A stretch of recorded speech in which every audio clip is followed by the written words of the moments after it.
നമസ്കാരം, VCB ന്യൂസിലേക്ക് സ്വാഗതം. ഞാൻ രാകേഷ് KR. ആദ്യം പ്രധാന വാർത്തകൾ നിങ്ങൾക്കായി അവതരിപ്പിക്കുന്നത് ഓരോ വസ്ത്രങ്ങൾക്കും ഒരു കഥയുണ്ട്. ആഘോഷത്തോളം വളർന്ന സ്വപ്നങ്ങളുടെ കഥ. Beauty silks. വാക്കുകൾ നിശബ്ദമാകുമ്പോൾ വസ്ത്രങ്ങൾ സംസാരിക്കട്ടെ.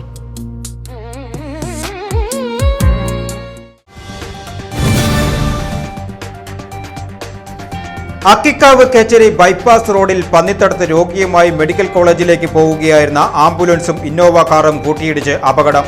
ആംബുലൻസ് ഡ്രൈവർക്കും രോഗിയുടെ കൂട്ടിരിപ്പുകാരനായ ഒരു സ്ത്രീ ഉൾപ്പെടെ 2 പേർക്കും കാറിലെ യാത്രക്കാർക്കും പരിക്കേറ്റു.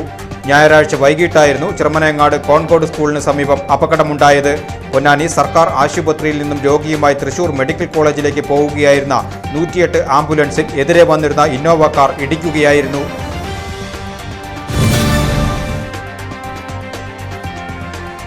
വടക്കാഞ്ചേരി നഗരസഭാ പരിധിയിൽ തെരുവുനായ ശല്യം രൂക്ഷം. ഇരട്ടക്കുളങ്ങരയിൽ തെരുവുനായ ആക്രമണത്തിൽ 2 സ്ത്രീകൾ അത്ഭുതകരമായി രക്ഷപ്പെട്ടു. തിങ്കളാഴ്ച രാവിലെ നടന്നു പോവുകയായിരുന്ന സ്ത്രീകളെയാണ് തെരുവുനായ ആക്രമിക്കുവാൻ ചെന്നത്. തുടർന്ന് ഇരുവരും സമീപത്തെ വീടുകളിലേക്ക് ഓടിക്കയറി രക്ഷപ്പെടുകയായിരുന്നു. വിഷയത്തിൽ അടിയന്തര ഇടപെടൽ ആവശ്യപ്പെട്ട് അധികാരികൾക്ക് പരാതി സമർപ്പിക്കുവാനുള്ള തയ്യാറെടുപ്പിലാണ് പ്രദേശവാസികൾ.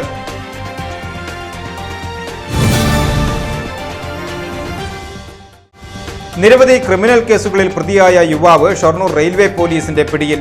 ഷൊർണൂർ ശ്രീകണ്ഠാപുരം മുല്ലാളി പുതിയപുരയിൽ അൻവർ സാദത്താണ് അറസ്റ്റിലായത്. ഇക്കഴിഞ്ഞ 4-ന് വർക്കലയിൽ നിന്നും അങ്ങാടിപ്പുറത്തേക്ക് രാജറാണി എക്സ്പ്രസ് ട്രെയിനിൽ S4 കോച്ചിൽ യാത്ര ചെയ്യുകയായിരുന്ന മലപ്പുറം കാളികാവ് സ്വദേശിനി രാജിമോളുടെ 27,000 രൂപ വില വരുന്ന മൊബൈൽ ഫോൺ പ്രതി മോഷ്ടിക്കുകയായിരുന്നു. ടവർ ലൊക്കേഷൻ കേന്ദ്രീകരിച്ച് നടത്തിയ അന്വേഷണത്തിലാണ് പ്രതി പിടിയിലായത്.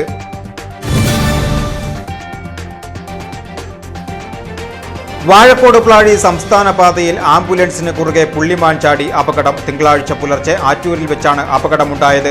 മണ്ണാർക്കാട് നിന്നും തൃശൂർ മെഡിക്കൽ കോളേജ് ആശുപത്രിയിലേക്ക് രോഗിയുമായി പോയ ആംബുലൻസാണ് മാനിനെ ഇടിച്ചത്.